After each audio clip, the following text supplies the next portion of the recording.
कुडित्रे इथल्या कुंभी कासारी सहकारी साखर कारखान्यात लिपिक म्हणून नोकरी लावतो असं सांगून बुदरगड तालुक्यातील मुरुकुटेतील राजाराम मारुती कांबवे यांची 1.5 लाख रुपयांची फसवणूक करण्यात आल्याचा प्रकार उघडकीस आलाय।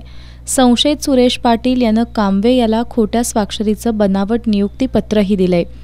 या प्रकरणी कांबवे यांनी दिलेल्या फिर्यादीवरून वाकरे इथल्या सुरेश संभाजी पाटील याच्या विरोधात डिसेंबर 2018 मध्ये करवीर पोलिसात गुन्हा दाखल करण्यात आला होता। गुन्हा दाखल झाल्यापासून सुरेश पाटील हा पोलिसांना सापडला नव्हता।